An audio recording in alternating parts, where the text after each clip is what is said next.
Olá, meus queridos alunos, minhas queridas alunas. É sempre um prazer e uma alegria estar presente com vocês para conversarmos de um tema que eu particularmente sou apaixonada. Para quem não me conhece, meu nome é Priscila Gonçalves de Castro, eu sou advogada e professora e os meus votos, as minhas preces são de que todos vocês se encontrem bem, vocês e seus familiares, com muita saúde neste momento. Eu desejo realmente isso para vocês. Nós estamos vivendo algo que jamais imaginaríamos estar passando. Há bem pouco tempo atrás, nunca iríamos esperar estar vivendo uma situação, uma crise como essa. Porém, o ser humano, ele é muito adaptável às situações. Estamos conseguindo nos adaptar? E principalmente como foi bom que a nossa instituição, que o Legale conseguiu se adaptar de uma forma tão rápida, com esse meio agora totalmente à distância, né, nesse momento, para a gente conseguir dar continuidade à nossa programação, ao nosso calendário. É muito bom que a gente está dando a sequência correta. Eu, como professora, o meu desejo, e eu espero que logo essa situação passe e que a gente consiga estar presentes novamente em sala de aula. É claro que estar gravando esse vídeo, eu estou aqui no meu escritório, por exemplo, agora, acaba sendo um pouco mais cômodo, podemos dizer, só que eu, como professora, eu não consigo abrir mão do contato presencial com o meu aluno. Eu gosto muito disso, dessa troca de informação, de conhecimento. Esse contato é muito bom. Eu espero realmente que logo a gente consiga estar presentes novamente em sala de aula para dar andamento à nossa vida, para a gente retomá-la, voltar a ter as rédeas e que tudo ocorra normalmente. Uma das questões da sala de aula, do porquê eu gosto tanto, é principalmente para esclarecer as dúvidas que surgem, né? Fazer perguntas, questionamentos, esclarecer as dúvidas de vocês. Como nós, infelizmente, não podemos fazer isso de forma presencial neste momento, eu quero dizer que eu estou à disposição de vocês para esclarecer qualquer questionamento, para bater um papo, para vocês conversarem, darem o feedback da aula, compartilharem algum caso que vocês possam vir a ter, provavelmente a respeito da matéria. E caso vocês queiram entrar em contato comigo, então vou deixar aqui os meus contatos, os meios de comunicação que vocês podem ter. Eu trago 3 formas que eu acredito que são as principais que a tecnologia aí nos permite ter neste momento. O primeiro ali é o meu e-mail, que está à disposição de vocês. Eu tenho também um Instagram. O meu Instagram, ele é fechado, mas me mandem um convite ali que eu aceito, mandem uma mensagenzinha também. E por último, o Facebook. Por esses meios, vocês conseguem entrar em contato comigo e assim eu esclareço eventuais dúvidas e conversamos a respeito da matéria também. Vai ser um prazer. Bem, eu estou aqui hoje para tratar sobre um assunto que eu tenho paixão, alegria, é algo que sempre me fascinou. que são os acordos internacionais no âmbito da previdência social. Este é um tema que desde a época da minha graduação eu estudo e eu gosto muito. Já faz alguns anos isso. Já estou há praticamente 11 anos formada, então desde a época da graduação aí já tenho uma jornada longa aí pela frente. E é um tema que sempre me fascinou e que infelizmente poucas pessoas conhecem. É engraçado, assim, porque normalmente quando eu tô em sala de aula, eu começo nesse momento sempre questionando os meus alunos e perguntando para eles quem é que já ouviu falar sobre os acordos internacionais de previdência social. E a maioria nunca ouviu falar. De uma média ali de 50 alunos que eu posso ter em sala de aula, mais ou menos, quando eu pergunto se alguém já ouviu falar sobre o assunto, quando 2 levantam a mão, é muito. É um tema que é de conhecimento popular há pouco tempo, poucas pessoas já ouviram falar, poucas pessoas tiveram contato com clientes a respeito da matéria, apesar de ser um assunto que já existe e está em vigor há um bastante tempo, há um longo tempo, mas poucos realmente têm contato. Por isso que eu espero que vocês curtam aí a aula de hoje, que vocês se apaixonem também pelo tema, assim como eu. O meu desejo é esse. Nós vamos fazer uma troca de conhecimentos. É claro que nós, professores, estamos aqui sempre para fornecer o nosso melhor para vocês. Nosso objetivo é sempre esse, trazer a melhor qualidade possível para os nossos alunos, mas erros podem acontecer e estamos aqui sempre para aprender. E principalmente, não só erros, mas dúvidas surgem. Vocês vão perceber isso, vocês já devem perceber isso na vida profissional de vocês, e vocês vão continuar percebendo que não importa quanto tempo vocês estão advogando ou estudando para concurso, questionamentos e dúvidas sobre as matérias sempre vão surgir. Dificilmente aqui no escritório chega uma semana onde eu não tenho que pesquisar um tema mais a fundo, porque cada caso ele é específico, peculiar, sempre tem algo novo para a gente estar pesquisando, se atualizando. E essa troca de informações com uma outra pessoa, ter um grupo, uma rede de apoio, ela é fundamental. Por isso que vocês podem contar comigo para que vocês precisarem. Estou à disposição para auxiliá-los. E sobre o tema também não é diferente a matéria. Eu gosto muito quando os alunos compartilham as situações, os casos, para a gente aprendendo juntos. Mas eu vou trazer aqui um pouquinho do meu conhecimento para vocês. Esta matéria ela já me rendeu 2 trabalhos até o momento. Eu tenho 2 obras que tratam a respeito do assunto.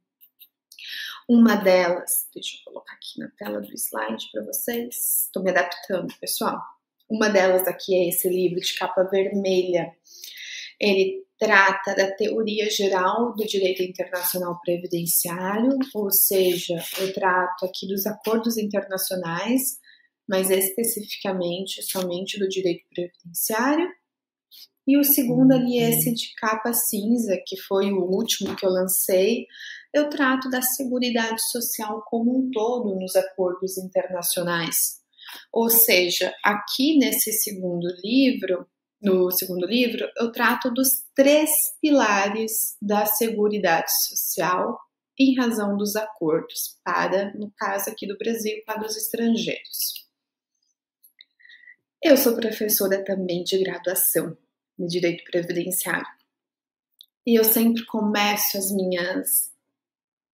a minha aula, no primeiro dia, no primeiro encontro, eu sempre começo falando para os meus alunos que tem um ponto que eu espero que eles saibam decore e salteado pro resto da vida deles. Que eu acho que é a base fundamental aqui para o direito previdenciário. E eu tenho certeza que vocês já sabem, está na ponta da língua, como eu peço para os meus alunos para estarem. O que é que compõe a Seguridade Social? Que eu trouxe nesse último livro e eu vou tratar hoje com vocês, mas em razão dos acordos. A Seguridade Social, ela é composta por três pilares. Quais são eles? Vamos lembrar? Destes três pilares do que compõe a Seguridade Social, 2 não exigem contribuição e somente um exige contribuição direta. Agora ficou fácil, né? Qual que é o pilar da Seguridade Social que exige contribuição direta? A Previdência. Para a gente estar inserido na Previdência Social, tem que ter contribuição. Então, a Previdência exige a contribuição direta do trabalhador, do segurado, do facultativo, enfim, é necessária a contribuição direta. Os outros 2 não. E quais são eles? Nós temos Previdência, Assistência Social e o terceiro, Saúde. Esses são os nossos 3 pilares: Previdência, Assistência e Saúde. Vamos falar da Previdência a maior parte do tempo e brevemente sobre Saúde e Assistência, mas eu pretendo falar sobre os 3 hoje com vocês. Logo no início, quando a gente trata do assunto de acordos internacionais, então a gente tem que ver um contexto mundial, global. Eu gosto de trazer um texto para vocês para perguntar, questionar de onde é que surgiu esse texto. E eu vou ler ele para vocês e eu quero que vocês, aí da casa de vocês, me respondam.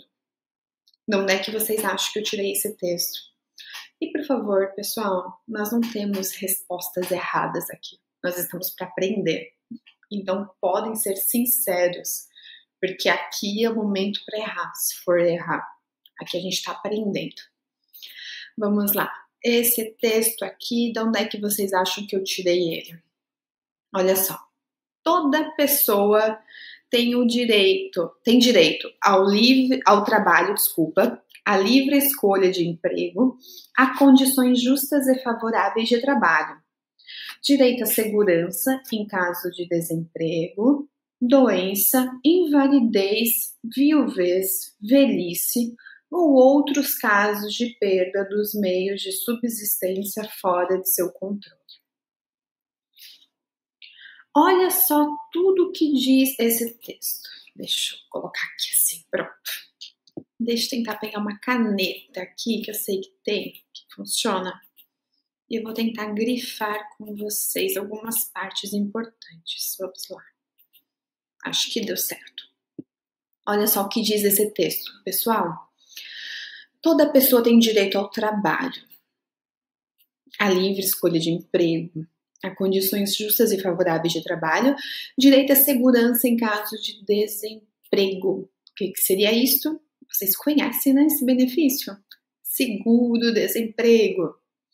Segurança em caso de doença, auxílio-doença. Em caso de invalidez, até então famosa aposentadoria por invalidez. Em caso de viuvez, pensão por morte, velhice, aposentadoria por idade, ou outros casos de perda dos meios de subsistência fora de seu controle. Olha só quantas garantias, quantos benefícios nós encontramos descritos neste texto. De onde é que vocês acham que ele surgiu? Opiniões? Vamos lá? Este texto, pessoal, não sei se alguém chegou a responder, mas ele é extraído da Declaração Universal dos Direitos Humanos. A Declaração Universal de Direitos Humanos, ela é de 1948.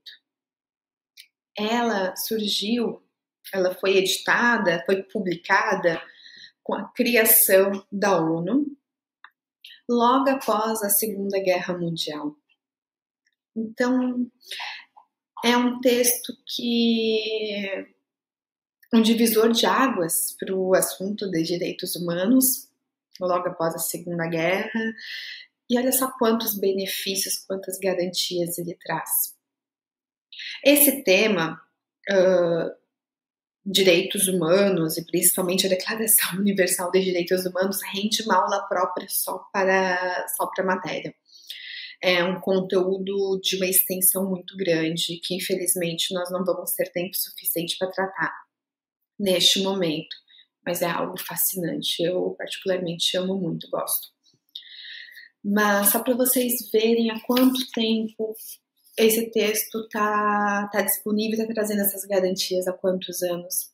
Então, esses benefícios que nós temos no nosso ordenamento jurídico, eles não foram criados no Brasil. Eles vieram já do ordenamento jurídico internacional, onde o Brasil se espelhou. Razão pela qual a gente chama esse conteúdo de direitos humanos. Vocês se lembram qual que é a diferença bem básica de direitos humanos e direitos fundamentais? Vocês se lembram?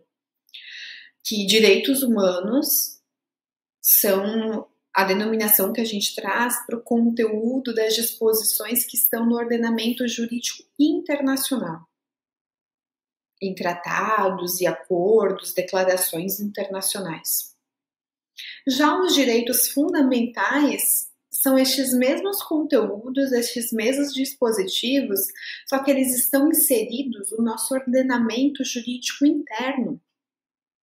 Ou seja, na nossa Constituição, quando ela fala de benefícios, por exemplo, como a aposentadoria por idade, a pensão por morte, ou outros benefícios sociais, são conteúdos de direitos fundamentais, sim, porque trouxeram esse conteúdo internacional para dentro do nosso ordenamento jurídico.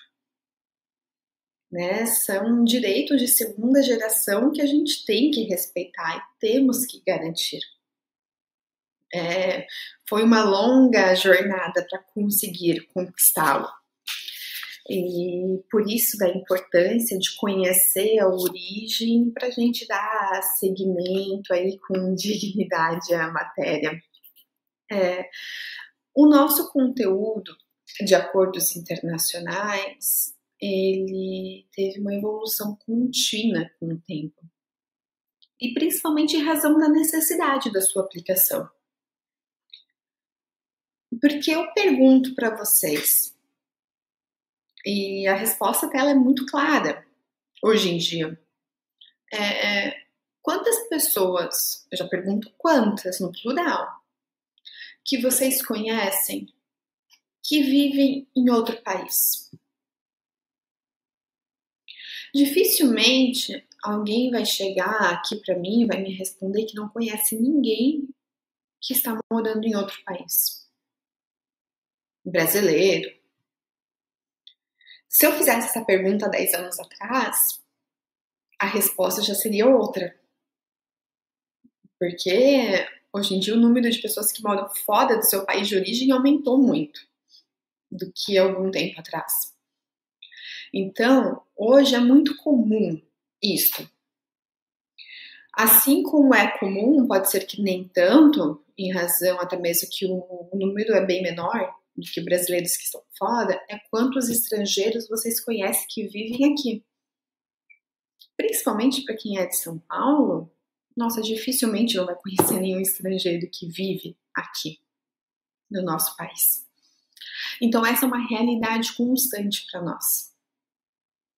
E nós temos que pensar em quais garantias nós podemos dar para essas pessoas, quais seguranças a gente pode conseguir para elas. Porque, pessoal, quando a gente é turista, quando a gente viaja para um país qualquer como turista, é um tratamento que dão para você. Por quê? Porque como turista, você está lá consumindo, você está lá gastando. Eles querem que vocês estejam lá. Para eles é interessante, para eles é importante, é a economia do país que vai aumentar e vai melhorar. É necessário.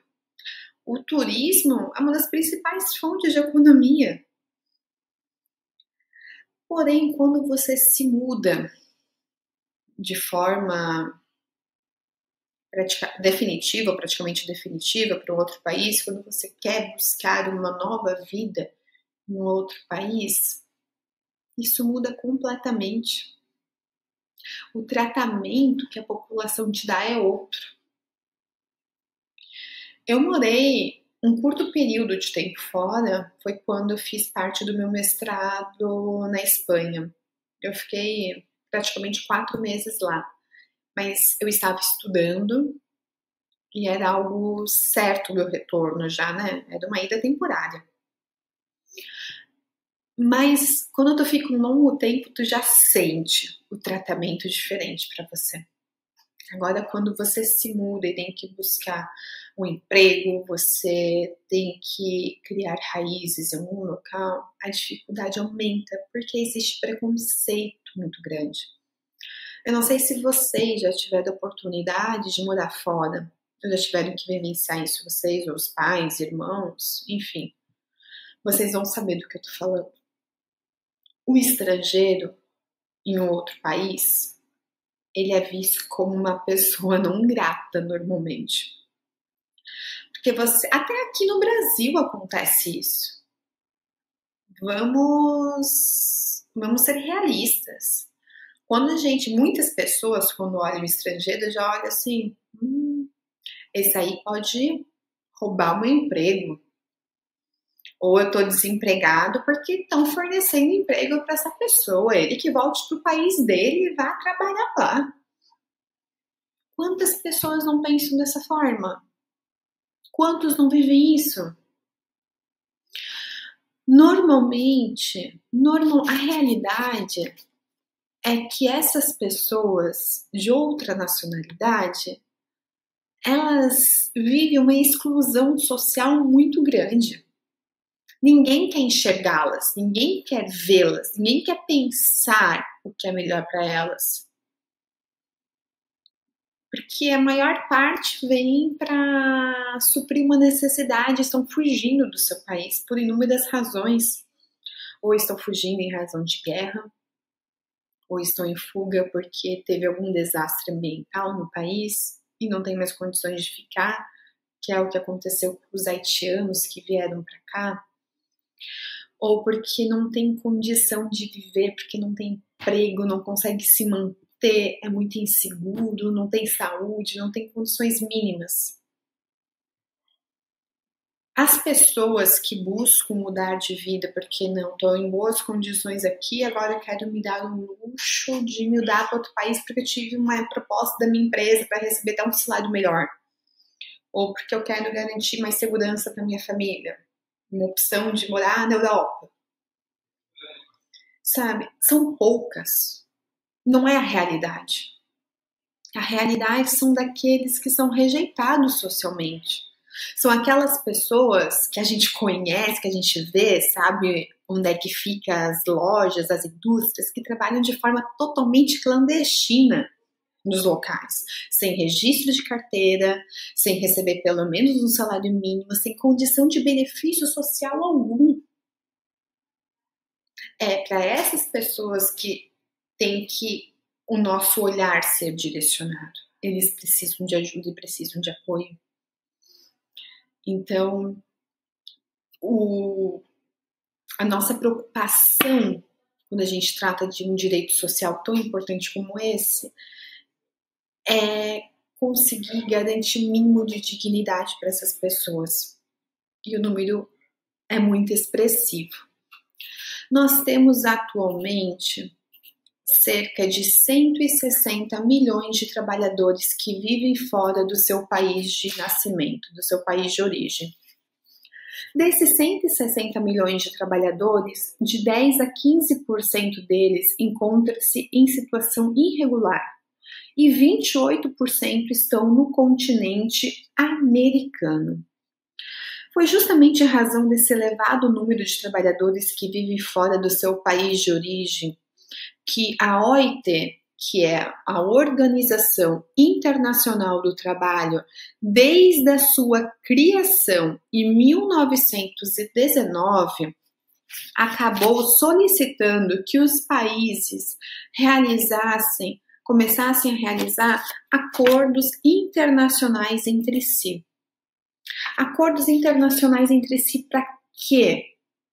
Para conseguir garantir direitos básicos de seguridade social para essas pessoas. Olha só qual que é a definição dos acordos internacionais. Está aí no slide para vocês. São os ajustes celebrados entre estados que têm por objetivo garantir os direitos de seguridade social previstos nas legislações dos países. Então, a OIT buscou tentar trazer garantias para a manutenção da segurança dessas pessoas. Eu gosto de trazer um exemplo, que está aqui no slide seguinte, deixa eu pegar. Que olha só, vamos imaginar um trabalhador. Vamos imaginar a Ana. Vamos imaginar que a Ana, ela prestou o serviço em 3 países diferentes. A Ana, ela brasileira, ela começou a trabalhar aqui no Brasil e trabalhou por 12 anos, de carteira assinada, bonitinho, registrado. Por 12 anos ela trabalhou aqui no Brasil. Aconteceu diversos problemas e ela escolheu, optou, em razão disso, se mudar para outro país. Foi para outro estado. Vamos imaginar que ela se mudou para Portugal. Lá em Portugal, é exemplo, pessoal, suposição. Lá em Portugal, ela trabalhou por mais 15 anos. Ela decide se mudar para outro país. Se aconteceu alguma outra situação, ela teve que se mudar. Ela se mudou, por exemplo, para a Espanha, do lado. Ou seja, ela é uma trabalhadora que já trabalhou por 37 anos. Olha só, trabalhou uma vida inteira, bonitinha, registrada, tudo correto. 12 anos no estado A, 15 anos, que é estado A, Brasil, 15 anos estado B, que é Portugal, e 10 anos na Espanha. Vamos imaginar que para Ana poder se aposentar, ela precisaria ter, se ela fosse aposentar aqui no Brasil, 15 anos de tempo de contribuição. Ela tem? Não, porque ela tem somente 12 anos. Vamos imaginar que para ela se aposentar em Portugal, então, que ela trabalhou a maior parte do tempo lá, ela trabalhou 15 anos em Portugal. Vamos imaginar que para ela se aposentar lá em Portugal, ela precisava ter 20 anos, é o que diz a legislação. Ela consegue se aposentar lá? Não, porque ela tem 15, não tem 20, como exige a lei. E na Espanha? Na Espanha, ela tem 10 anos que ela trabalhou lá. Mas vamos imaginar que na Espanha é necessário ter 30 anos de tempo de contribuição. Ou seja, pessoal, é uma pessoa que trabalhou por 37 anos da vida dela. 37 anos ela trabalhou e ela simplesmente não vai conseguir se aposentar em local algum, em país algum. Isso é justo? Isso é correto? É claro que não. E é justamente para suprir essa situação que foi criados os acordos internacionais. Por quê? Porque agora eu posso, com os países que existem em acordo, eu posso somar o tempo de contribuição entre eles. Ou seja, neste caso aqui, a Ana, ela vai poder se aposentar nos 3 países, porque a soma de trabalho entre eles foi suficiente para ela conseguir se aposentar entre os 3. Pessoal, eu tenho que só pausar aqui o vídeo para esse primeiro bloco e eu já retorno aqui com o segundo.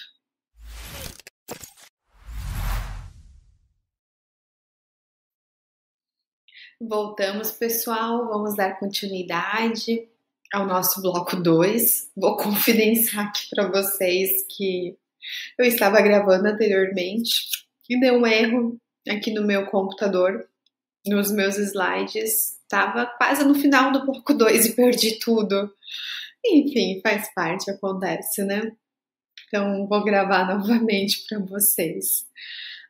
Dando continuidade ao assunto, ao exemplo que a gente trouxe no bloco 1, no caso da Ana, nós vimos que a Ana ela trabalhou por 37 anos, só que em 3 países diferentes. E ela não iria conseguir se aposentar em nenhum deles, salvo se houvessem a existência dos acordos internacionais, o que ainda bem existe entre eles, nesse caso os países que a gente informou, que é o Brasil, Portugal e a Espanha. Os acordos internacionais, o objetivo deles é justamente esse, é garantir que um trabalhador possa vir a computar o tempo de serviço de um país no outro, conseguir utilizar dessa forma esse benefício. Eu vou trazer o tempo de serviço que eu tinha em um outro país junto para um outro porque está faltando, que foi o caso dela. É uma pessoa que trabalhou por 37 anos que antes não ia conseguir se aposentar, mas graças à existência dos acordos, agora ela vai conseguir. Qual que é a principal dificuldade na hora de realizar esses acordos? Quais são os grandes empecilhos para eles? Esse conteúdo está inclusive no site do próprio INSS, tá bom, turma? As principais dificuldades na hora da realização, de elaborar os acordos, a primeira e uma das mais preocupantes é a incidência da tributação na transferência dos valores. Porque nós temos que pensar, nós temos que imaginar que a gente tem que enviar um valor de um benefício que tem uma moeda, que no nosso caso o real, para um outro país. Vamos imaginar a Itália. Lá a pessoa, o segurado, ele vai ter que sacar e receber em euro. E por uma instituição de lá. O envio da moeda de um país para o outro tem tributação e tem taxas de transferência. Tudo isso tem que ser pensado antes, no momento da realização dos acordos. Além disso, outra grande dificuldade é a questão da divergência entre os regimes previdenciários, porque nós temos entre os países benefícios comuns. Por exemplo, a pensão por morte tem, a aposentadoria tem, por invalidez, por idade, salário maternidade.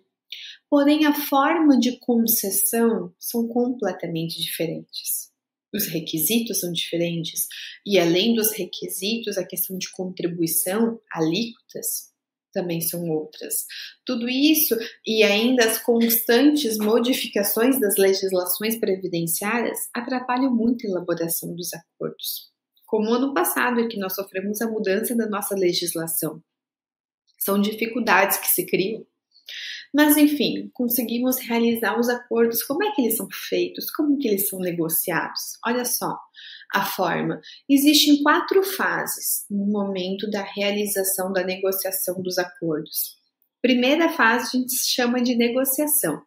A negociação ela é feita pelo Ministério das Relações Exteriores, é pelo Itamaraty, pelos diplomatas. Eles que fazem a negociação entre os países. Ou seja, são os diplomatas de ambos os países que sentam e começam a discutir e a elaborar o conteúdo dos acordos internacionais de direito previdenciário. Chegando num consenso, dizendo, olha, realmente, esse vai ser o texto do nosso acordo, agora a gente vai assiná-lo. Quem assina é o chefe de Estado, que no nosso caso é o presidente. O presidente assinou o acordo. Ele entra em vigor nesse momento? Ainda não. Depois que o presidente assina o acordo, ele vai para a ratificação. Na ratificação, ele passa por 3 fases. Primeiro, a aprovação da Casa Civil. Foi aprovado, vai para a Câmara dos Deputados. Sendo aprovado, vai para o Senado Federal. Foi para o Senado. Foi aprovado o conteúdo? Agora sim. Retorna para o presidente concluir para fazer o decreto presidencial e a publicação no Diário Oficial da União desse texto do acordo internacional. Agora esse acordo internacional vai entrar em vigor. E como que ele entra em vigor no nosso ordenamento jurídico? Ele vai entrar como lei especial.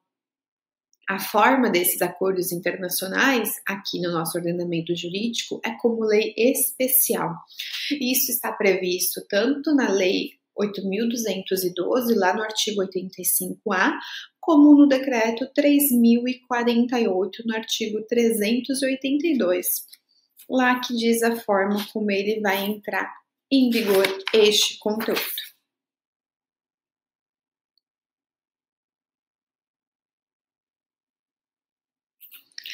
Pessoal, vocês têm ideia de quantos brasileiros vivem no exterior e de quantos brasileiros nós temos aqui no Brasil? O número realmente é bem expressivo de brasileiros no exterior. Nós temos cerca de 3 milhões de brasileiros que vivem no exterior e somente 1 milhão de estrangeiros que moram no Brasil. Esse número é muito baixo. É um número muito pequeno de estrangeiros que vivem no Brasil, porque nós temos que pensar que o nosso país tem dimensões continentais. É um número muito pequeno. Entre os países aqui vizinhos, por exemplo, o Paraguai e a Argentina possuem um percentual de estrangeiros muito superior ao do Brasil. Nós temos essas informações, esses dados, mas eles não são precisos. Para você achar informações de números exatos, precisos, de brasileiros no exterior ou de estrangeiros no Brasil, a dificuldade é muito grande mesmo, porque não existe um controle realmente eficaz, efetivo, para a gente ter esse número. É uma estimativa. Dos brasileiros que vivem no exterior, a maior parte deles está nos Estados Unidos. A grande maior parte se encontra nos Estados Unidos. Depois dos Estados Unidos, nós temos aonde? No Paraguai. Por incrível que pareça, nós temos muitos brasileiros que moram no Paraguai. Japão, Portugal, Espanha, Alemanha, Austrália, Suíça são outros destinos comuns de brasileiros que costumam viver nestes países. Do total dessa estimativa de 3 milhões de brasileiros que nós temos fora, com os acordos internacionais vigentes que já existem até o momento, nós temos cerca de 80% dos brasileiros resguardados com os acordos internacionais, assegurados pelos acordos internacionais. É um número bem expressivo. Esse número ele aumentou drasticamente, esse percentual de brasileiros que estão abrangidos pelos acordos internacionais com a entrada em vigor do último acordo que foi com os Estados Unidos, que aumentou realmente de uma forma muito grande o número de brasileiros protegidos no exterior. Aqui eu trago só uma estimativa para vocês verem, aqui um gráfico para vocês analisarem a distribuição desses brasileiros nas diversas partes do mundo. 48% dos brasileiros encontram-se na América do Norte, a grande maioria nos Estados Unidos. Estima que 24% está na Europa, 17% na América do Sul, 6% Ásia e o restante entre Oriente Médio, Oceania, América Central e África. Agora é importante a gente saber como é que funciona a disposição dos nossos acordos internacionais. Como é que eles são divididos? Os acordos internacionais, eles têm duas formas de serem elaborados. Eles podem ser elaborados de forma multilateral ou bilateral. Qual que é a diferença entre um e o outro, professora? Vocês podem estar se perguntando. Como o próprio nome já diz, acordo multilateral é quando faz parte dele diversos países. Não é só entre Brasil e Espanha, por exemplo. Não. É quando faz parte Brasil, Argentina, Paraguai, Uruguai. Vários países compõem o mesmo acordo. Por isso que a gente chama ele de acordo multilateral. Vários países fazem parte do mesmo acordo. E os bilaterais é somente entre dois estados, dois países. Essa que é a diferença. Nós temos atualmente em vigor 2 acordos multilaterais. 2 acordos. Esses acordos multilaterais que nós temos em vigor hoje em dia, atualmente, é o Ibero-Americano e o acordo com o Mercosul. Estes são os acordos multilaterais que estão em vigor. Fora estes acordos multilaterais que estão em vigor, nós temos 15 acordos bilaterais. No total, somando todos os países que fazem parte, por quê? Porque desses 15 acordos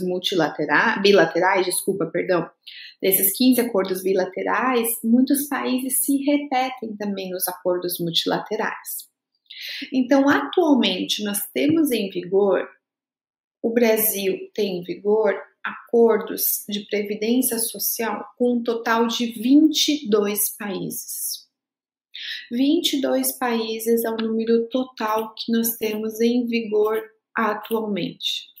Vou sair da tela, que eu quero grifar essa parte aqui, ó. 22 países. Opa, a caneta não deu muito certo. Mas é isso que nós temos atualmente em vigor. O primeiro acordo multilateral ibero-americano. Esse acordo ibero-americano, ele passou a ter efeitos, surtir efeitos no Brasil desde 2011.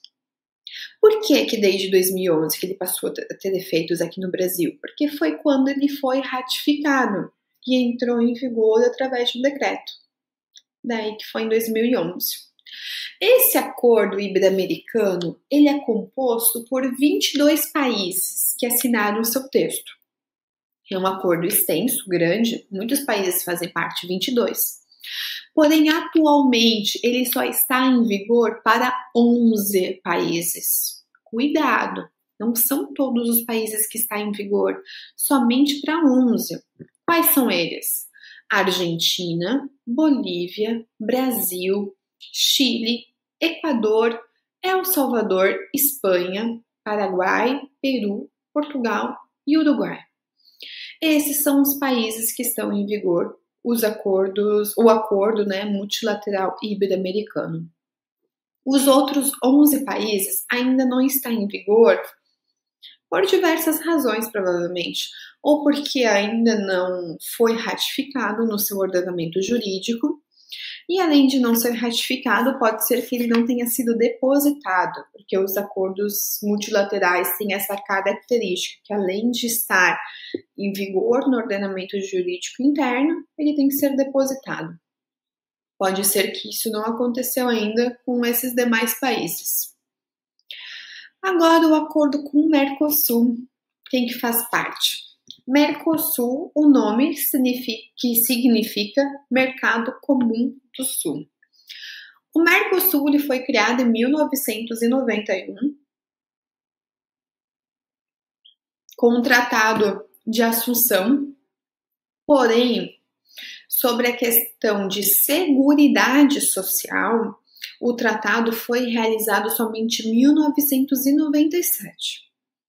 Foi realizado esse tratado, mas aqui no Brasil, no nosso ordenamento jurídico, por mais que o tratado tenha sido feito em 1997, ele somente entrou em vigor, ou seja, somente teve o decreto presidencial em 2006.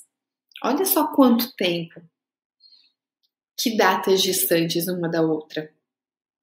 E este acordo com o Mercosul de Seguridade Social abrange quais países? São 4. Brasil, Argentina, Paraguai e Uruguai. Somente estes 4 países é que fazem parte do acordo de Seguridade Social junto com o Mercosul. Agora, nós vimos os 2 acordos multilaterais, vamos para os acordos bilaterais. Antes de passar o slide, eu quero perguntar para vocês, quero questioná-los, que vocês respondam aí na casa de vocês. Qual país vocês acham que foi o primeiro que entrou em vigor o Acordo Internacional de Previdência Social? Com qual país que entrou em vigor o primeiro acordo de Previdência Social? Qual é que vocês acham? Se vocês tivessem que chutar algum país, qual que vocês iriam falar? Eu sempre questiono dessa forma os meus alunos, porque, olha, até hoje ninguém acertou. Ninguém acertou porque o primeiro acordo em vigor bilateral é com um país que raríssimas pessoas que eu conheço, pelo menos, já foram. E eu acredito que vocês também pouquíssimas pessoas devem conhecer alguém que já foi para lá. É algo que nos chama atenção. Porque quando a gente pensa no Brasil, a gente pensa no primeiro acordo em vigor, a gente logo imagina, foi com Portugal o primeiro acordo em vigor do Brasil. Ou com a Espanha, Japão. Mas não, nenhum deles. Olha só, o nosso primeiro acordo internacional que entrou em vigor, deixa eu passar, pronto, foi com Luxemburgo, turma. Quem que conhece alguém que já foi para Luxemburgo? Deve ser um país lindo, maravilhoso, mas são pouquíssimas as pessoas que já tiveram oportunidade de ir para lá, né? E foi o primeiro acordo que entrou em vigor em 1967. Depois entrou em vigor o acordo com a Itália em 77, Cabo Verde em 79, Grécia em 90, Espanha em 95, Portugal em 95, Chile 96, Japão em 2012, Alemanha 2013, Canadá 2014, França 2014, Bélgica 2014, Coreia do Sul 2015, Quebec 2016 e Estados Unidos 2018. Nós temos atualmente 15 acordos bilaterais com esses países, repetindo, Luxemburgo, Itália, Cabo Verde, Grécia, Espanha, Portugal, Chile, Japão, Alemanha, Canadá, França, Bélgica, Coreia do Sul, Quebec e Estados Unidos. Os acordos internacionais eles passaram a ser amplamente divulgados e conhecidos, primeiramente com um acordo com o Japão. Quando foi aprovado o acordo com o Japão, foi amplamente divulgado na mídia, porque nós temos uma comunidade expressiva de japoneses que vivem no Brasil, assim como tem um número muito grande de brasileiros que vão trabalhar e ficar parte da sua vida no Japão. Então, quando esse acordo ele entrou em vigor, ele foi muito comentado na mídia. Logo na sequência, tivemos o acordo com a Alemanha, que também teve uma divulgação muito expressiva. E, por último, mais esperado de todos, com certeza foi com os Estados Unidos, que a divulgação, acho que dificilmente alguém não deve ter ouvido falar sobre o acordo com os Estados Unidos. Então, pessoal, estes são os acordos que atualmente estão em vigor, que já estão em vigor, né? Então, com esses países, nós já temos a garantia de conseguir utilizar o tempo de serviço de um país para o outro. O tempo que eu trabalhei aqui no Brasil, eu já posso utilizar como tempo de serviço nos Estados Unidos e vice-versa, nessa mesma situação, nessa mesma hipótese. Agora, fora esses países que já estão em vigor, nós temos acordos que estão em trâmite, acordos que aguardam serem ratificados pelo Congresso Nacional para poder entrar em vigor. Ou seja, eles já foram negociados e já foram assinados. Então está aguardando agora a ratificação do Congresso para poder entrar em vigor. São os acordos com a Bulgária, Israel, Moçambique, Suíça e mais um acordo multilateral que ele se chama da Comunidade de Línguas Portuguesas. Ou seja, nós temos mais 5 acordos aí prestes a entrar em vigor. Além desses acordos que estão prestes a entrar em vigor, nós temos outros acordos que estão sendo elaborados, estão sendo negociados. São acordos com a Áustria, com a Suécia, com a Índia, com a República Tcheca e com a Ucrânia. Estes são os acordos que estão sendo negociados. Eu gosto de trazer esse mapa. Não sei se vocês vão conseguir visualizá-lo bem na imagem agora da aula remoto, mas se não, talvez depois de ser disponibilizado o material e vocês vão ter acesso, que é onde eu acabo circulando todos os países com os quais o Brasil já tem acordo em vigor, para vocês verem no mapa mundi a distribuição dele. E a gente percebe, olhando essa imagem, que nós temos na América do Norte a abrangência grande dos acordos, na América do Sul também e no centro da Europa. Agora, pega a África ou a Ásia, Oceania, não tem praticamente nenhum acordo. Tá zerado. Então, nossa abrangência temos que aumentar dos acordos. Temos que ficar em cima pedindo representação aí para a realização dos acordos, que é uma matéria extremamente importante. Os acordos internacionais, como eu disse para vocês, como eu comentei, o objetivo deles, o principal objetivo é eu conseguir utilizar um tempo de contribuição de um país no outro para conseguir obter um benefício. Eu preciso de uma aposentadoria, eu fiquei muitos anos trabalhando em outro país, então eu quero utilizar aquele tempo que eu trabalhei na soma do meu benefício. Ocorre que tem muitas pessoas que vão trabalhar por um curto período de tempo em um outro país. Elas já sabem que elas vão ficar um tempo curto específico num outro país. Não possui a intenção, o objetivo de permanecer o resto da vida ou um longo período trabalhando fora. Seriam as pessoas que vão trabalhar, imagina, 1, 2, 3 anos em um outro país e depois vão retornar. Essas pessoas, elas iriam contribuir, vamos supor, um brasileiro aqui no Brasil, 3 anos na Argentina, por exemplo, depois volta para o Brasil e continua mais um período aqui.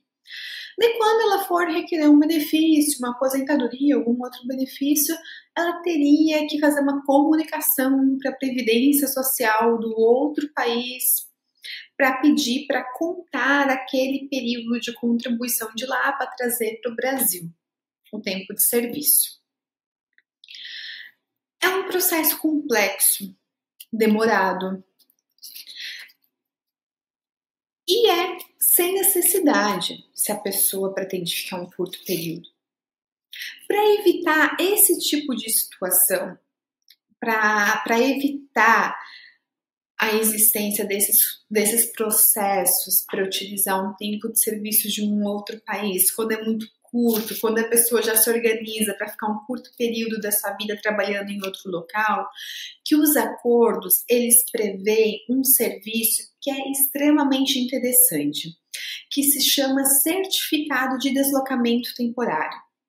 Esse certificado de deslocamento temporário, ele permite que o trabalhador, quando ele pede com antecedência, tem que pedir com antecedência, ele permite que aquele trabalhador ele se desloque para um outro país, trabalhe lá e ele não precisa contribuir com a previdência social daquele país. Ele continua contribuindo com a previdência social somente do seu país de origem. Olha que facilidade, que benefício bacana, que benefício bom. Isso evita uma dupla tributação, por exemplo.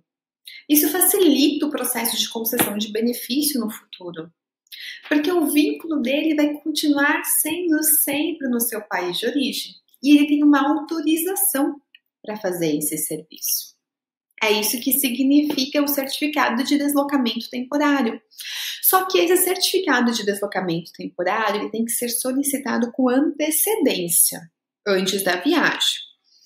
E somente alguns países, somente alguns acordos autorizam esse certificado de deslocamento temporário para trabalhadores contribuintes individuais, ou seja, para trabalhadores autônomos. Não são todos os acordos que prevêem esse certificado para trabalhadores autônomos.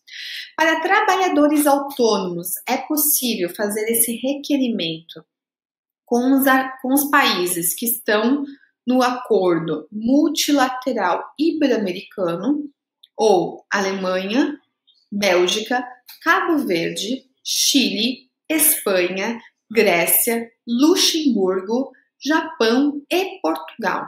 Somente entre eles é que está previsto esse certificado de deslocamento temporário. Mas eu fiz um gráfico aqui, um quadro, com todos os países. Vamos ver como é que funciona esse certificado de deslocamento temporário. O ibero-americano, a pessoa pode ficar trabalhando por até, empregado, quem é empregado por até 12 meses, e pode pedir a prorrogação por mais 12. Ou seja, pode ficar por 24 meses, 2 anos trabalhando e contribuindo somente no seu país de origem. O ibero-americano permite também contribuinte individual, mas somente por 12 meses. Com o Mercosul, somente empregado pode solicitar por prazo de 12 meses, podendo ser prorrogado. Não dizem o tempo da prorrogação. A Alemanha permite que faça o certificado de deslocamento temporário para empregado e contribuinte individual por um prazo de 24 meses, 2 anos. Bélgica, também, empregado e contribuinte individual, por 24 meses, podendo ser prorrogado por mais 36. Olha que tempo grande. Canadá, somente para empregado, 60 meses, 5 anos, turma. Cabo Verde permite que empregado fique por 60 meses e pode ser prorrogado por mais 12 meses. Contribuinte individual só pode por 24 meses no total. Chile, empregado pode por 24 meses, podendo ser prorrogado por mais 24. Contribuinte individual, somente por 24 meses. Coreia, empregado, 60 meses, podendo ser prorrogada por mais 36. Olha, muito tempo.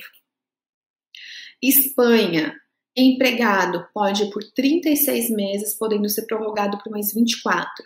Contribuinte individual por 24 meses. Estados Unidos, empregado, 60 meses, pode. França, 24 meses, podendo ser prorrogado por mais 24. Grécia, empregado 12 meses e contribuinte individual também por 12 meses. Luxemburgo, nosso primeiro acordo, empregado e contribuinte individual. Pode ser prorrogado por 24 meses concedido, podendo ser prorrogado por mais 12. Itália, para quem é empregado, pode ser por 12 meses, podendo ser prorrogado, mas não dizem o prazo. Pessoal, vou ter que salvar aqui o vídeo agora, no nosso bloco 2, senão eu perco ele, e já volto para o nosso terceiro bloco para dar continuidade. Só um minutinho.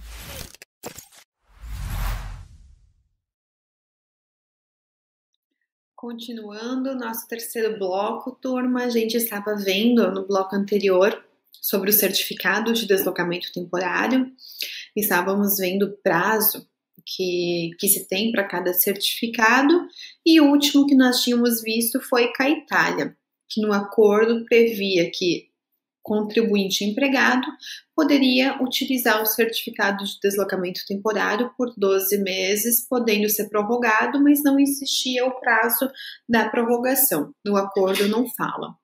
Com o Japão, é permitido que empregado e contribuinte individual solicite o certificado de deslocamento temporário por 60 meses, podendo ser prorrogado por mais 36. Bastante tempo. Quebec é permitido somente para empregado por 60 meses. Portugal permite para empregado por 60 meses, podendo ser prorrogado por mais 12, e contribuinte individual por 24 meses, não permitindo prorrogação.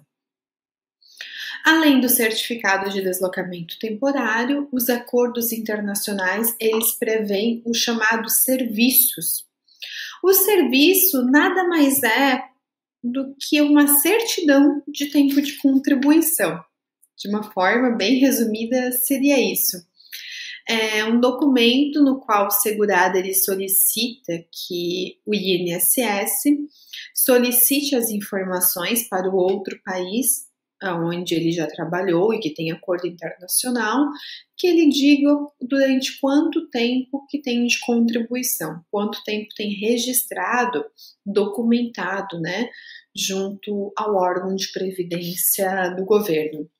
E esse serviço, ele facilita depois num processo de requerimento de benefício, porque já vai estar tudo documentado e tudo regularizado. Você já consegue adicionar essa informação junto ao seu CNIS, o que vai facilitar depois uma possível concessão. Porque a grande maioria das pessoas deixa para regularizar somente próximo à data da solicitação do benefício.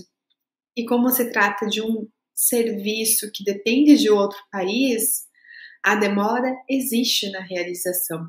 Então, sempre que possível, trabalhou em outro país que tem acordo internacional, não utilizou do certificado, ou seja, contribuiu para a previdência daquele país, retorna para o Brasil, já faz a solicitação desse serviço, já dá andamento, assim está tudo regularizado na parte documental.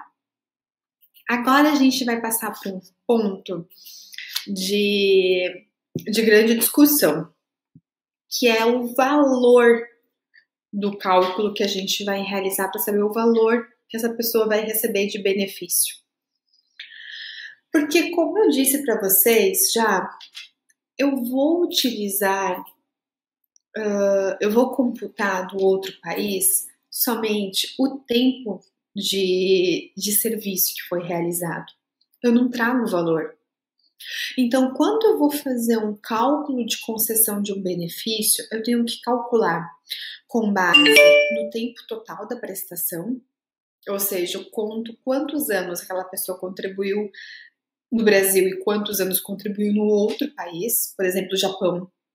Eu vou somar esse tempo, porém, o valor das contribuições eu considero somente o valor aqui do Brasil, não da contribuição do outro país. Eu considero somente aquilo que foi contribuído no Brasil.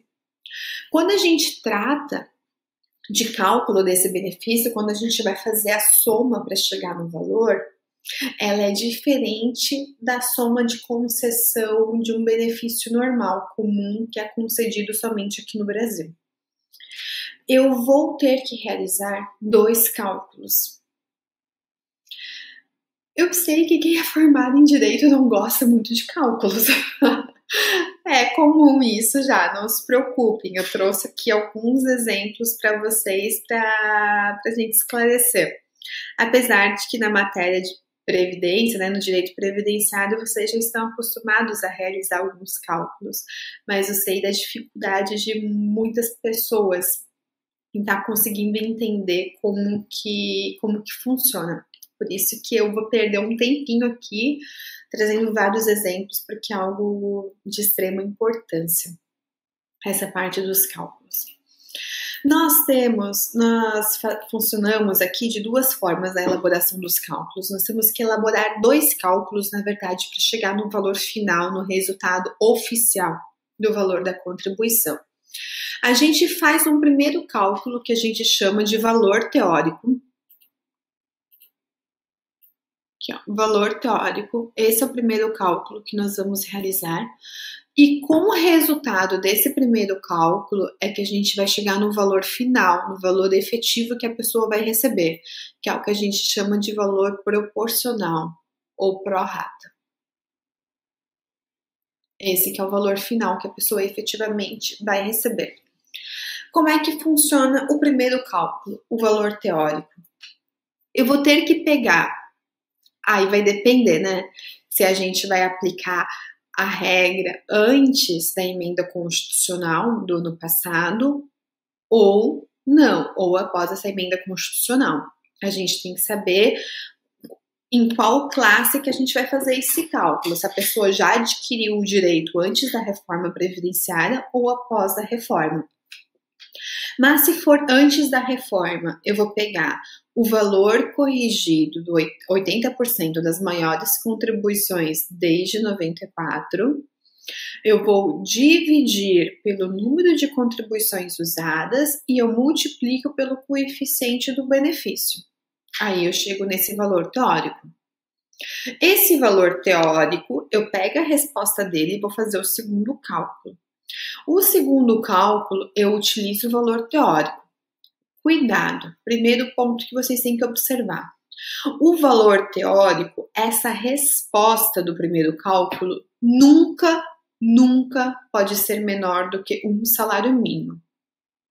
Se a resposta do primeiro cálculo for menor do que um salário mínimo, eu anulo a resposta e eu acabo utilizando como base um salário mínimo para essa segunda parte do cálculo. Daí eu pego esse valor teórico, eu multiplico pelo tempo de serviço aqui no Brasil e eu divido pelo tempo de serviço total. Aí eu vou chegar no efetivo valor do benefício. Vocês entenderam? Provavelmente não, né? Porque é difícil quando se trata de cálculo. Por isso que eu vou trazer exemplos para vocês agora. Vamos tratar de alguns exemplos. Deixa eu mudar aqui o slide, estou com um pouquinho de dificuldade. Pronto. Exemplo 1. Vamos lá. João. O João, ele completou 65 anos de idade em maio de 2019. E ele contribuiu, primeiro, para a Previdência no Japão por 4 anos, ou seja, 48 contribuições. E para a Previdência no Brasil por 11 anos, por 132 contribuições, significa. O João, ele quer se aposentar por idade. O João, ele já tem a idade? Já. Tem 65 anos. Estava ali no período antes da reforma, maio de 2019, só que a gente sabe que não basta ter a idade, tem que ter a carência. João, tinha a carência necessária? Aqui no Brasil ele tinha 11 anos só de contribuição. Tinha carência? Não tinha carência. Falta para ele. Agora, ele contribuiu por 4 anos no Japão. Ele pode utilizar esse período lá do Japão, os 4 anos? Pode. Por quê? Porque existe acordo internacional com o Japão.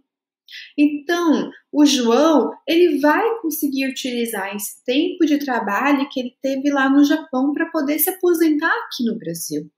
Ele vai somar.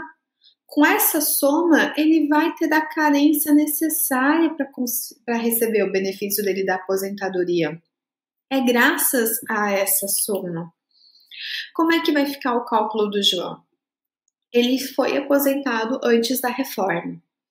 Por ele ter sido aposentado antes da reforma, eu pego 80% das maiores contribuições dele, que era assim que a gente fazia o nosso cálculo antes. 80% de 132 contribuições significa 106 contribuições. Então, eu vou pegar o valor das maiores 106 contribuições, eu vou corrigir e vou ter que chegar numa média. Eu coloquei aqui no meu exemplo que a média ali deu R$ 371.056,10. Eu cheguei nesse valor. nessa média dos valores, das maiores contribuições corrigidas. Como ele vai se aposentar por idade? O coeficiente desse benefício dele vai ser 85, porque era antes da reforma, 85 coeficiente. Por que 85, professora? Vamos se lembrar de como que funcionava a regra antes. Aposentadoria por idade. O coeficiente partia sempre de 70%, mais 1% a cada ano. Como ele tem 15 anos, 15%. Coeficiente antes de aposentadoria por idade sempre partia de 85%. Porque era 70% mais 1% a cada 12 contribuições. Então, vamos fazer o primeiro cálculo. Eu pego o valor das 106 maiores contribuições dele, que a gente calculou, e eu divido pelo número das contribuições que eu utilizei, por 106. Eu pego o valor e eu divido pelos números das contribuições que eu utilizei aqui no Brasil. O resultado eu multiplico pelo coeficiente da aposentadoria, ou seja, eu multiplico por 85, por 0,85, desculpa. A resposta aqui desse cálculo deu R$ 2.975,45. É esse o valor que o João vai receber de benefício? Não. Não por quê? Porque esse é o primeiro cálculo. Para a gente saber o valor final, temos que ir para a segunda parte do cálculo. Na segunda parte do cálculo, como é que a gente faz? A gente pega essa resposta e coloca aqui. R$ 2.975,45 eu multiplico agora por 132, multiplica agora por 132 e eu divido no total por 180. Como é que eu cheguei nesses números? Vamos lá. Aqui, o primeiro é o valor da resposta do meu cálculo anterior. R$ 2.975,45.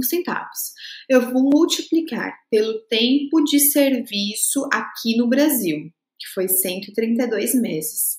E eu divido pelo tempo de serviço total, que é a soma do Brasil com o exterior, que deu 180 meses, deu 15 anos exato. A resposta desse cálculo deu R$ 2.181,99.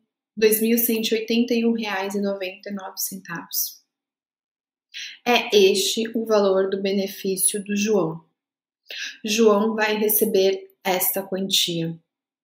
Vocês conseguem observar que diminui o valor de um cálculo para o outro? E sempre vai acontecer essa diminuição? Sabe por quê? Porque se eu vou ter que dividir depois pelo número total de tempo de serviço, somando com outro país, e eu não uso a contribuição do outro país, é óbvio que o meu benefício vai diminuir. É uma conta meio que lógica. Por quê? Porque todo aquele período daquele outro país entra no cálculo como se fosse zero. Eu não uso valor nenhum. Então, acaba diminuindo. Vamos para mais um exemplo. Exemplo 2. A Ana. Deixa eu só chegar aqui. Pronto. A Ana, ela completou 60 anos em março de 2019. E a Ana, ela contribuiu aqui no Brasil por 10 anos e na França por mais 5. A Ana, ela quer se aposentar por idade? A Ana, ela pode se aposentar por idade? Se dependesse das contribuições somente do Brasil, não. Por quê? Porque a idade ela tem, mas carência não. Mas como já existe acordo com a França, agora ela pode. Porque eu vou utilizar o período do Brasil e da França. Então vai dar a carência necessária. As 180 contribuições. Vamos calcular o valor da Ana? A Ana também está na regra antiga, antes da reforma. Então, eu vou pegar 80% das maiores contribuições da Ana aqui no Brasil, e eu vou corrigir elas. Vamos imaginar que o valor corrigido deu R$76 mil. Eu pego esses 76 mil e eu divido pelas 96 contribuições. E eu multiplico pelo coeficiente da aposentadoria da Ana, que também é de 85. Por quê? Aposentadoria por idade, 70% mais 1% por cada ano. Fechou 85. A resposta aqui deu que o valor do benefício da Ana, no primeiro cálculo, foi de R$ 672,91. Eu utilizo esse valor para o meu segundo cálculo? O que vocês acham? Eu vou utilizar ou não? Eu não posso utilizar esse valor. Você lembra daquela regra que eu falei para vocês? Sempre que a resposta desse cálculo aqui for menor do que um salário mínimo, eu ignoro essa resposta e eu vou partir no meu segundo cálculo com um valor de um salário mínimo. Em 2019, o salário mínimo era de R$ 998. Então, eu vou pegar o R$ 998, eu vou multiplicar por 120, que era o número de contribuições que ela tinha aqui no Brasil, e eu divido por 180, que é o número de contribuições total, Brasil com o exterior. A resposta desse cálculo ficou em R$ 665,33. A resposta. A resposta desse cálculo é o valor do benefício. A Ana, ela pode receber de benefício de aposentadoria essa quantia? O que vocês acham, turma? Eu quero saber de vocês, a opinião de vocês. A Ana, ela vai poder receber de aposentadoria R$ 665,33 ou não? O que vocês acham? Me respondam aí de casa, por favor. Pode receber ou não esse valor? Se não pode receber, qual que vai ser o valor da aposentadoria da Ana, então? Já que o nosso cálculo chegou nessa quantia. Quanto que ela efetivamente vai receber? O que vocês acham? Vamos para o terceiro exemplo? Depois eu volto para essa resposta. Vamos dar continuidade? Exemplo 3. A Bruna, pessoal, ela completou 60 anos de idade agora, pouquinho tempo, em março. No dia 2 de março de 2020, a Bruna, ela completou 60 anos de idade. Ou seja, a Bruna, ela já está entrando na regra nova de aposentadoria, já que ela completou a idade em março, 60 anos. A Bruna, ela contribuiu na Espanha e no Brasil. A Bruna, ela trabalhou por 10 anos na Espanha. 10 anos na Espanha. E aqui no Brasil, ela contribuiu por 15 anos. Ou seja, olha, 15 anos a Bruna, ela tem a carência aqui no Brasil já.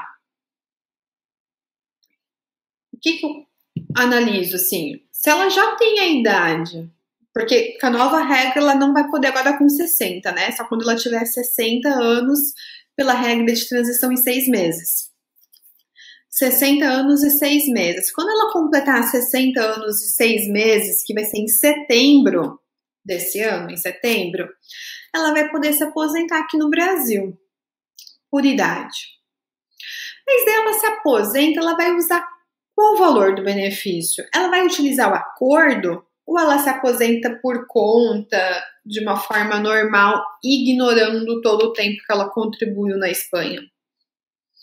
Não sei. Nós temos que calcular. Para a gente saber qual vai ser o melhor benefício para essa nossa cliente, a gente tem que calcular.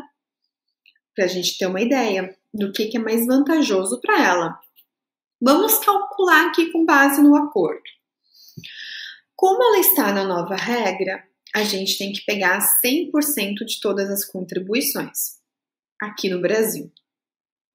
Ela sempre contribuía por um salário mínimo. Então, 100% de todas as contribuições corrigidas ficou no valor de R$ 161.370,03. Agora, pela regra nova, como é que eu faço a aplicação do coeficiente dela? Pela regra nova, é 60% a cada 15 anos, mais 2% por cada ano a mais de tempo de serviço que eu tenho. A Ana, ela contribuiu aqui no... A Ana não, é Ana?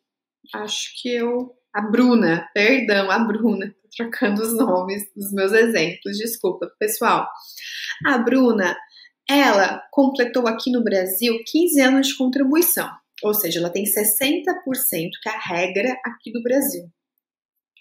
Como eu vou considerar o tempo que ela trabalhou também na Espanha, por mais 10 anos na Espanha, eu vou somar 2% em razão desses 10 anos, que vai me dar mais 20%. Por isso que o coeficiente da Bruna, aqui nesse exemplo, vai ser de 80%. Então, eu vou pegar o valor. Eu vou pegar aqui o valor. Ah, olhem só. Vocês estão percebendo o equívoco que aconteceu aqui? O valor aqui das contribuições corrigidas estava 161 e aqui embaixo está outro. Então, já vamos alterar. Ignorem esse valor. Vamos refazer o cálculo juntos aqui. Então, aqui vocês considerem este valor. Perfeito? Deixa eu pegar aqui até meu aparelho celular para usar a calculadora. 161.370,03. Eu vou dividir por 180. O valor aqui eu multiplico por 0,8. A minha resposta aqui também não é essa, vai ser vai ser 717 reais e 20 centavos. Nossa, perdão, mas aqui é muito difícil escrever com o mouse. 717 reais e 20 centavos. Essa foi a minha resposta para esse primeiro cálculo aqui da Bruna. Eu posso utilizar esse valor, pessoal? Eu vou poder utilizar esse valor? Não. Por quê? Porque essa quantia aqui, ela é inferior a um salário mínimo. Esse ano, nosso salário mínimo é de R$ 1.045. Então, a minha base tem que ser de um salário mínimo. Então, no segundo cálculo, no cálculo final, eu vou utilizar R$ 1.045, eu multiplico por 180, que é o tempo de contribuição aqui do Brasil, e eu divido por 300, que é a soma final de todos os países. A resposta ficou em R$ 627. R$ 627. A Bruna vai poder receber esse valor de aposentadoria? Ficou abaixo da falta de um salário mínimo, ela vai poder aposentar com esse valor? Porque se eu fizer o cálculo dela utilizando o acordo, foi essa a resposta. Agora, se eu ignorar o tempo que ela trabalhou na Espanha e se eu aposentar ela somente com o tempo no Brasil, porque ela já tem a carência necessária, o valor que a Ana vai receber, a média dela, vai ser de um salário mínimo. Isso a gente já sabe, vai ser de um salário mínimo. O cálculo dela, a média dela até ficou abaixo de um salário mínimo, pela nova regra. Porque ela sempre contribuía com um salário mínimo, mas a regra dela, ela tem que receber 60% do valor. Até deu menor a resposta que um salário mínimo, mas a gente sabe como que funciona o direito previdenciário, né? Aquela regrinha básica. Qual que é a regrinha básica do direito previdenciário? Nenhum benefício que substitua a renda do segurado pode ser pago no valor menor do que um salário mínimo. É o caput do nosso artigo 35 do Decreto 3.048. A gente sempre aprendeu isso dessa forma, não aprendemos dessa forma? Que o benefício que substitua a renda do segurado não pode ser pago com valor menor do que um salário mínimo. Sempre foi assim, não foi? Então a gente sabe que o valor da aposentadoria da Bruna, aqui no Brasil, por exemplo, deixa eu voltar para o slide. Aqui no Brasil, a resposta dela até deu um valor menor do que um salário mínimo, mas eu sei que ela vai receber um salário mínimo. Por quê? Por causa desse decreto aqui, caput desse decreto, que diz que não vai ter valor menor do que um salário mínimo. Porém, turma, sinto informar para vocês que no caso aqui, se eu fosse utilizar o tempo do Brasil no cálculo da Bruna, ou no nosso cálculo anterior, aqui deixa eu achar, da Ana, que deu um valor menor do que um salário mínimo, sinto falar para vocês que o decreto, no artigo 45, ele tem um parágrafo. Ele tem um parágrafo primeiro que diz o seguinte: a renda mensal dos benefícios por totalização concedidos com base em acordo internacional de previdência social pode ter valor inferior ao do salário mínimo. Vocês caíram da cadeira, né? Como todo mundo que está nesse momento da aula. No decreto 3.048, artigo 35, parágrafo 1º, diz que quando se tratar de acordo internacional, o valor do benefício pode ser menor do que um salário mínimo.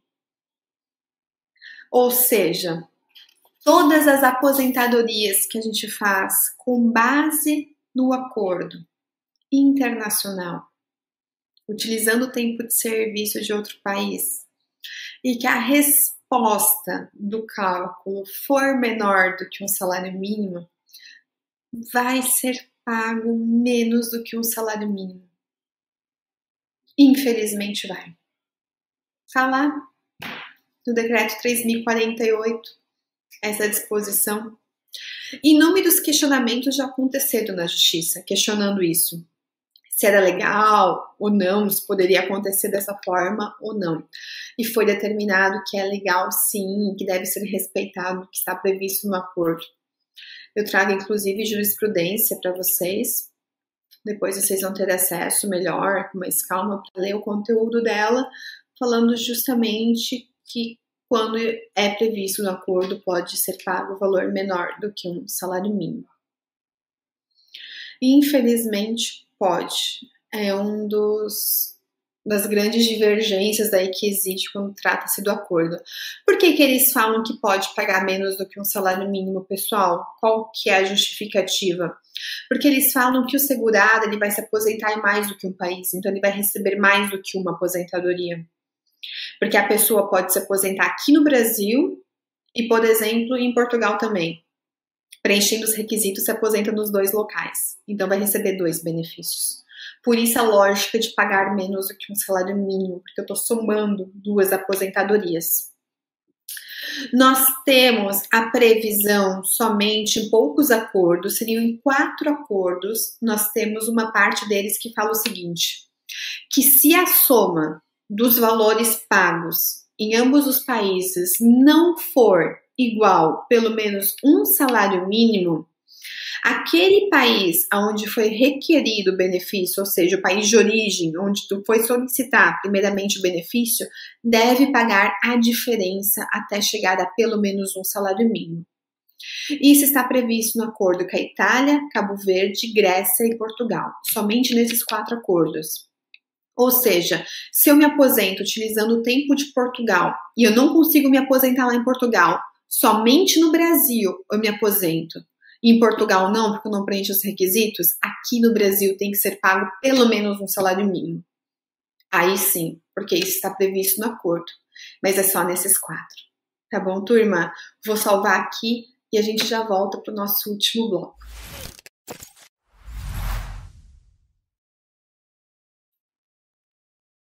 Voltamos agora para o nosso quarto e último bloco, Vamos dar continuidade ao tema.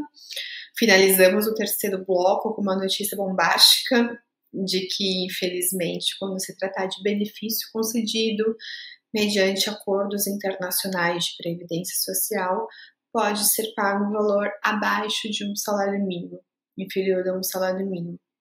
É algo que ninguém esperava, é algo que prejudica a maioria dos benefícios que tratam da matéria, infelizmente. Agora vamos tratar de quais benefícios podem ser concedidos. Porque é importante vocês saberem que para cada benefício, para cada acordo internacional que existe, tem benefícios determinados. Não são todos os benefícios que nós temos no nosso sistema de previdência social que são concedidos nos acordos. Não. É um número determinado de benefícios.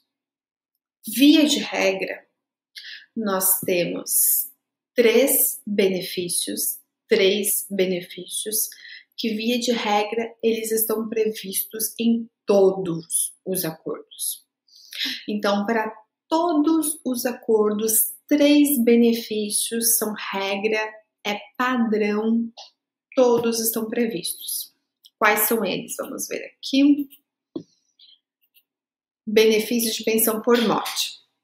O benefício de pensão por morte é o primeiro. Todos os acordos existentes prevêem pensão por morte, assim como o benefício da aposentadoria por invalidez, até então invalidez, está previsto também em todos os acordos, fala desta aposentadoria. E aposentadoria por idade. Estes 3 benefícios, pensão por morte, aposentadoria por invalidez e aposentadoria por idade, elas são benefícios previstos para todos os acordos, todos. Agora, existem alguns acordos que prevêem outras modalidades de benefício, são acréscimos, e aí que está o diferencial de vocês, saberem quais são os acordos que prevêem esses outros benefícios. Vamos lá. Aposentadoria por tempo de contribuição. A aposentadoria por tempo de contribuição, ela está prevista em somente 4 acordos, que seria Cabo Verde, Portugal, Alemanha e Grécia. Somente esses 4 acordos prevêem esta modalidade de benefício. A aposentadoria especial, somente 2 acordos prevê, que é o acordo com a Alemanha e com a Grécia, mas a Grécia somente por parte do Brasil. O acordo prevê a modalidade da concessão da aposentadoria especial. Auxílio-doença. O auxílio-doença, esse benefício tão comum, né, ou a incapacidade temporária agora, esse benefício tão comum está previsto somente em 6 acordos, que seria Mercosul, Itália, Cabo Verde, Portugal, Grécia e França. Somente nesses 3 está previsto o auxílio-doença. Auxílio-doença por acidente do trabalho. Agora nós temos esse diferencial em alguns acordos que falam que vai ser permitido auxílio-doença, mas somente em caso de acidente do trabalho. Isso está previsto no acordo ibero-americano, acordo com a Espanha e Luxemburgo, mas somente por parte de Luxemburgo. Está previsto desta forma, nesta modalidade. Auxílio-acidente. O auxílio-acidente, somente em 4 benefícios está previsto a concessão dele. Seria em 4 acordos, perdão. Quais são os acordos que estão previstos o auxílio-acidente? Cabo Verde, Portugal, Grécia, mas somente por parte do Brasil, a Grécia e a Alemanha. Estes são os acordos que prevêem o auxílio-acidente. Salário maternidade.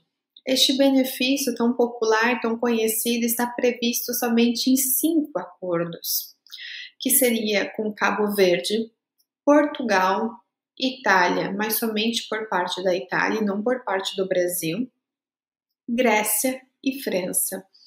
Somente estes países é que prevêem a concessão do salário maternidade.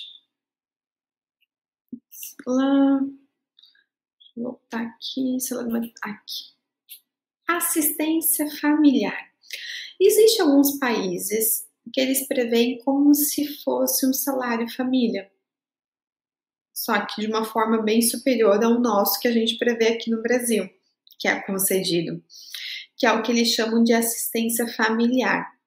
Está previsto a concessão desse benefício em 4 acordos internacionais, que seria Cabo Verde, Portugal, Grécia e França, mas o da França somente por parte da França e não por parte do Brasil, a concessão deste benefício. Ocorre, turma, que vocês podem estar me questionando o seguinte: mas professora, eu tô com uma dúvida. Eu tenho um cliente que ele é italiano, veio trabalhar aqui no Brasil, está morando aqui, está trabalhando aqui, e ele quer o benefício. Uma cliente, vamos supor, uma mulher, e ela quer o benefício de salário maternidade. Ela não vai poder receber esse salário de maternidade, então? Já que não está previsto ali no acordo, ela vai ficar sem receber esse benefício? O que a senhora me diz? Como é que ficaria esse benefício salário maternidade, já que o salário maternidade é previsto somente por parte da Itália e não por parte do Brasil? O que vocês têm que tomar cuidado, pessoal, aqui é num ponto extremamente importante. Os acordos internacionais, eles vão ser utilizados somente quando a gente precisar utilizar tempo de carência.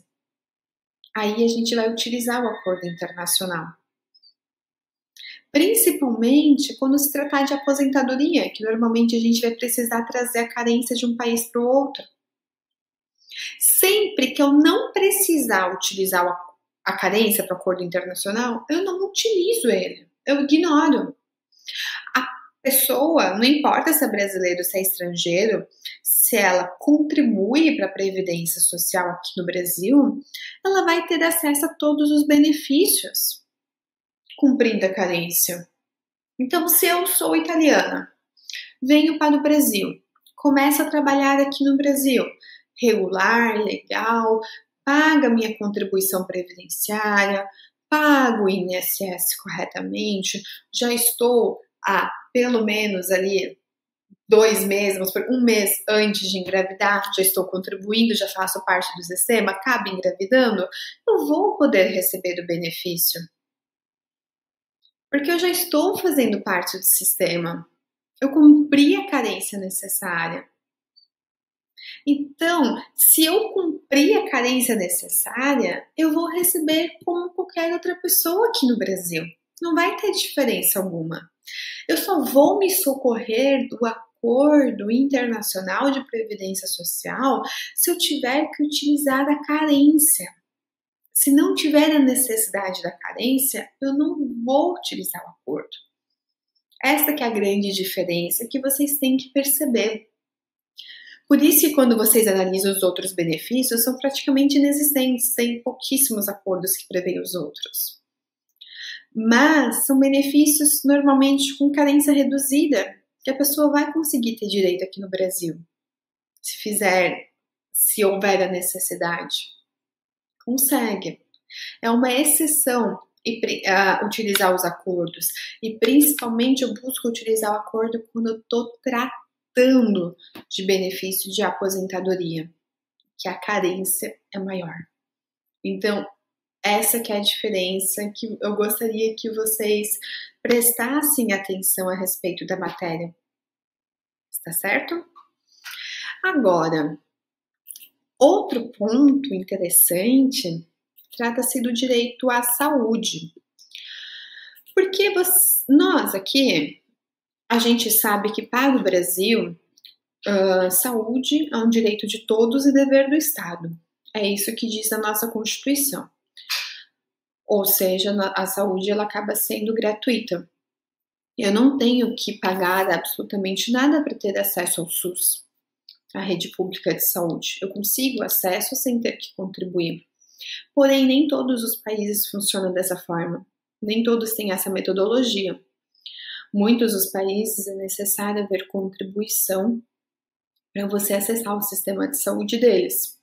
Por isso que em alguns acordos previdenciários, nesses acordos internacionais de previdência social, em alguns dos acordos está previsto já a concessão do direito à saúde, ao sistema de saúde, caso haja necessidade do trabalhador. Quais são os acordos que prevêem já a utilização do sistema de saúde, caso haja necessidade? O acordo com o Mercosul, acordo com o Luxemburgo, com a Itália, Cabo Verde e Portugal. Estes são os acordos que falam do acesso ao sistema de saúde em caso de necessidade, caso seja necessário. Um ponto que eu gostaria que vocês tivessem muito cuidado é uma questão que existe no Japão e na Coreia do Sul. O Japão e a Coreia, no seu sistema interno de previdência, eles preveem o chamado resgate, que significa o quê? Que uma pessoa, ela pode resgatar parte do valor das contribuições que ela fez para o regime previdenciário local daquele país. Ela pode reaver parte do valor que ela depositou, que ela contribuiu. Japão e a Coreia prevêem isso. O grande problema de utilizar esse sistema de resgate é que muitas pessoas, quando estão saindo desses países que trabalharam lá, estão retornando para o seu país de origem, muitas pessoas elas acabam utilizando o resgate, acabam reembolsando o valor novamente para elas, porque é um dinheiro rápido, fácil que elas têm na mão, só que elas não pensam muitas vezes a longo prazo. Por quê? Porque se a pessoa trabalhou, por exemplo, no Japão, voltou para o Brasil e fez o resgate, ela não pode mais utilizar aquele tempo de contribuição do Japão, ela perde. Então, o resgate pode acontecer, só que a pessoa perdeu aquele período de contribuição dela. Então, muito, muito cuidado com isso, com essa situação do resgate. A contribuição ocorre, trabalhou lá e saiu, resgatou, você perde aquele tempo. Você não consegue computar ele depois por uma possível aposentadoria, certo? Então, atenção, por favor, neste detalhe, neste ponto. Vamos lá, dar continuidade. Outra questão interessante que eu trago para vocês. A Alemanha, ela prevê que se um brasileiro esteve lá e contribuiu por mais de 60 meses, ou seja, 5 anos, se estava lá trabalhando e contribuindo por mais do que 5 anos, e essa pessoa venha sair da Alemanha para ir para outro país ou voltar para o Brasil, se ele desejar, ele pode continuar contribuindo para a Previdência Social lá da Alemanha, contribuir diretamente para eles, para no futuro poder receber um benefício. Direto da Alemanha, sem interferência ao acordo internacional. Ou seja, eu fui para lá, contribuí por 5 anos, e eu saio, mas eu quero continuar fazendo parte do sistema, eu quero receber a aposentadoria deles. Posso? Pode. Continua contribuindo como segurada facultativa, sem problema algum. Agora, pessoal, um outro cuidado que vocês têm que ter. Uma outra situação peculiar. Os acordos, como eu falei para vocês, via de regra, eles servem para utilizar o tempo para fins de carência. Para eu poder utilizar as contribuições de um país no outro. Porque eu preciso chegar à carência mínima do benefício que eu desejo implementar. Por isso que eu busco o acordo. Só que existe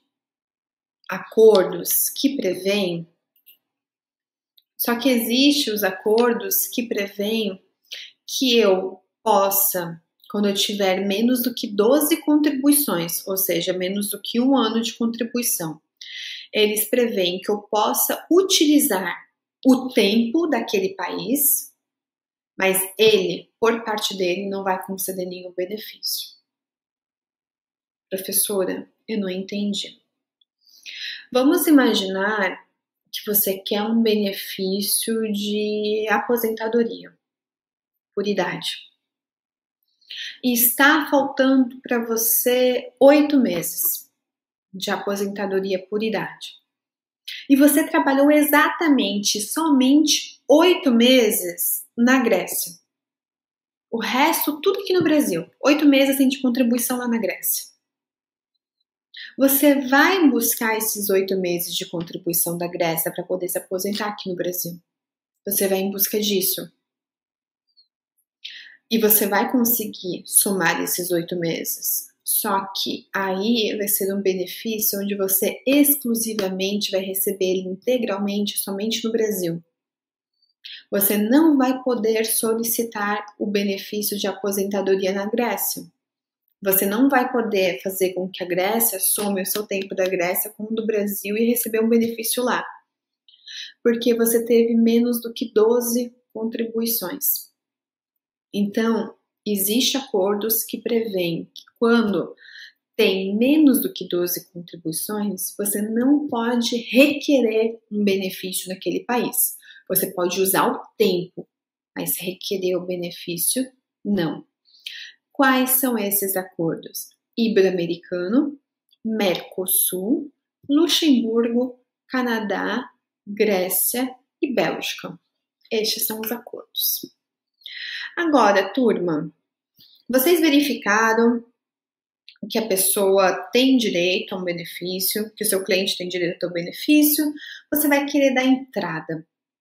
Como é que funciona o trâmite administrativo por parte do INSS quando se trata de acordo internacional?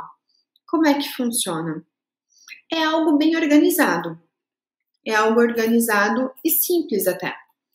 Primeiro que existe agências especializadas para tratar de cada acordo. Acordos internacionais é um tema peculiar, que nem todos conhecem, nem todos têm conhecimento. Cada acordo possui requisitos próprios, únicos, cada acordo. Por isso que tem agências especializadas para cada acordo. Eu, por exemplo, sou de Santa Catarina.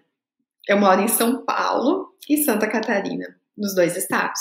Mas aqui em Santa Catarina, por exemplo, tem um acordo com a Alemanha. O da Alemanha é aqui que cuida. É a agência aqui de Santa Catarina que cuida desse acordo. Significa, então, dizer que uma pessoa que está lá no Recife e quer utilizar o acordo com a Alemanha, que ele tem que se deslocar de lá até Santa Catarina, até Florianópolis, para dar entrada? Significa isso? Não. É claro que não. Não tem lógica, não tem como isso acontecer. Como é que vai acontecer?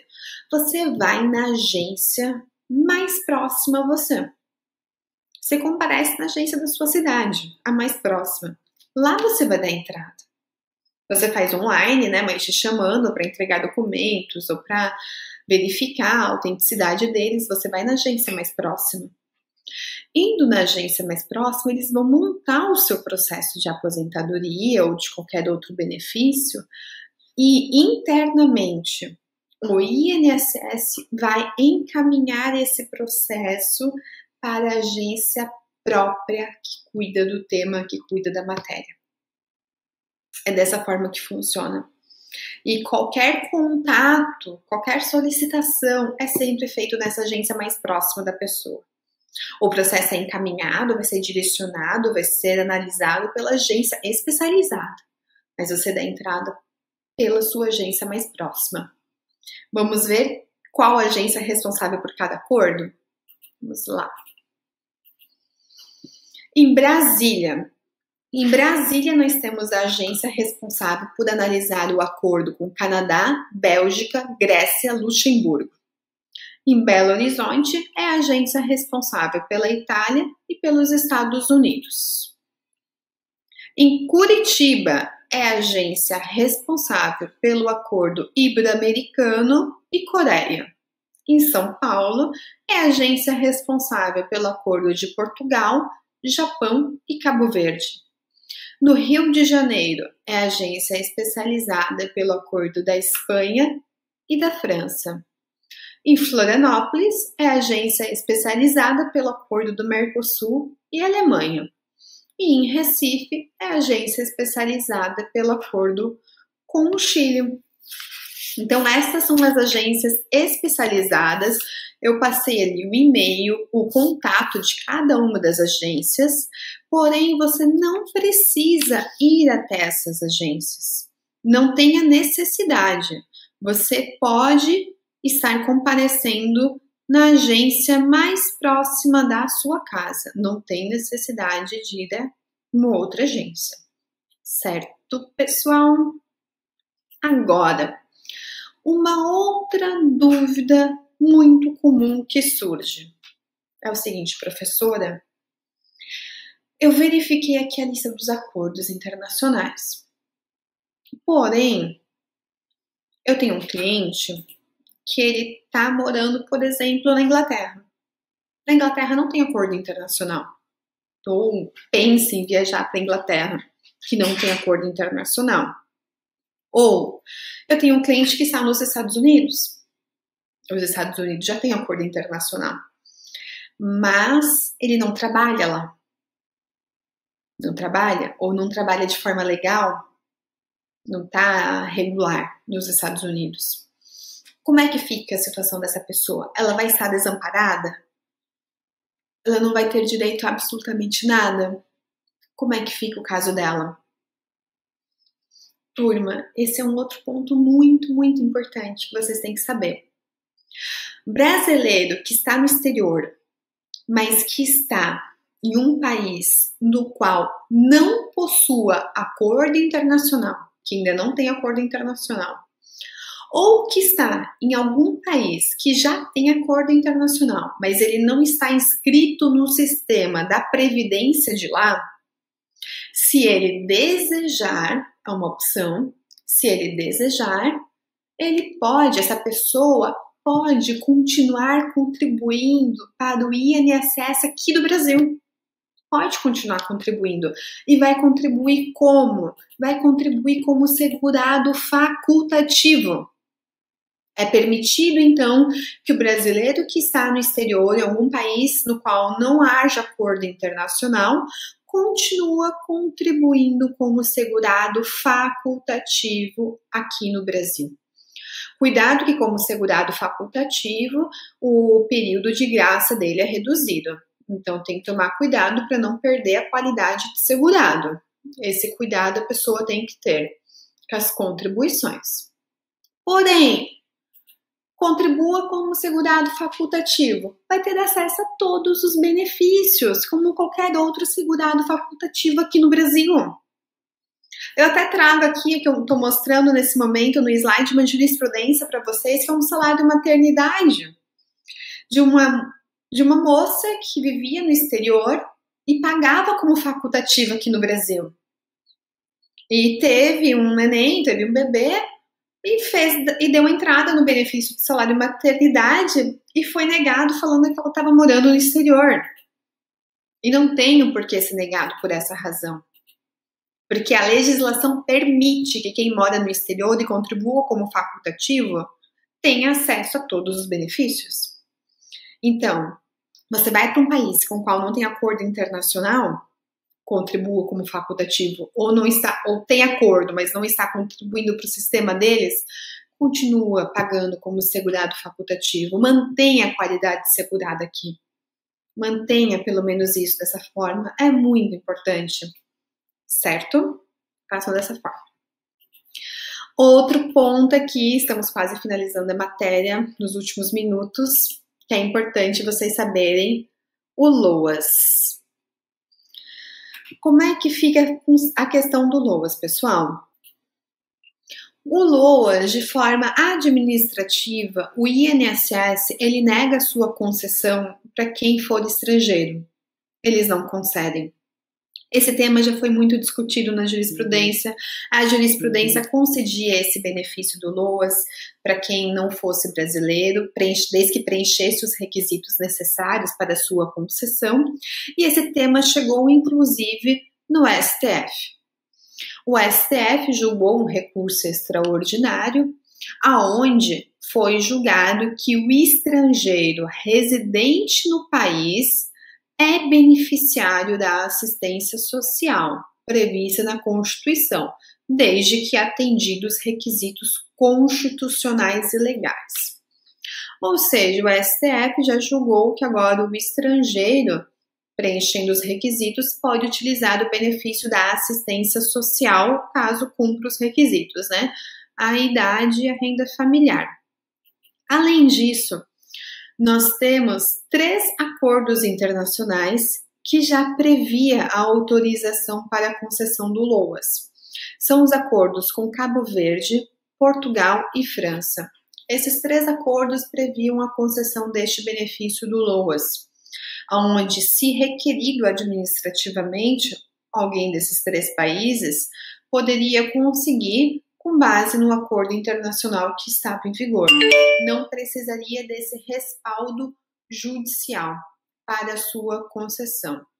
É uma forma, uma modalidade a mais para conseguir já receber esse benefício de uma forma administrativa. A questão do LOAS é um assunto delicado, né? Porque nós temos que pensar que, ao mesmo tempo que é um benefício assistencial, a gente tem que lembrar que o nosso país, ele tem dimensões continentais e faz fronteira com diversos outros países. E as cidades de fronteira, infelizmente, enfrentam muitos problemas com pessoas que se deslocam com uma facilidade muito grande. E muitos acabam se deslocando somente para conseguir algum benefício, que o nosso país tem uma assistência melhor. O benefício assistencial tem que ser garantido para toda e qualquer pessoa, desde que necessite, sem restrição, é claro, se é brasileiro ou se é estrangeiro, mas eu acredito que deve ser analisado de uma outra forma, contemplando outros requisitos que a legislação tem que estabelecer, tem que ser algo estabelecido pela legislação, para conseguir garantir que esse benefício possa ser concedido para todos, e não que logo ele se encerre em razão do alto custo. Por exemplo, não basta só ter, na minha opinião particular, não basta só ter a idade, né, e a necessidade econômica. Quando se tratar de um estrangeiro, deveria exigir um tempo mínimo de permanência dele no país. Porque senão é muito fácil vir alguém de uma cidade de fronteira e requerer o benefício porque preencheu os requisitos só de idade e renda. E não tem pelo menos 5, 10 anos de tempo aqui no Brasil. Isso eu acho que seria fundamental a gente conseguir ter para conseguir aplicar de forma coerente e com o objetivo do qual esse benefício ele foi feito, para suprir a necessidade de realmente quem necessita e de quem vive no nosso país. Turma, nosso tempo está acabando, já finalizou aqui o nosso horário. Foi muito rápido, o tempo foi curto. Eu gostaria de ficar um tempo maior com vocês e espero na próxima aula já conseguir estar presencialmente e conversarmos sobre o tema que eu sou apaixonada, que eu adoro. Qualquer dúvida, entre em contato comigo, por favor. Desculpa correr em alguns assuntos, mas o tempo é curto. E foi um prazer, é sempre uma alegria muito grande estar compartilhando este momento com todos vocês.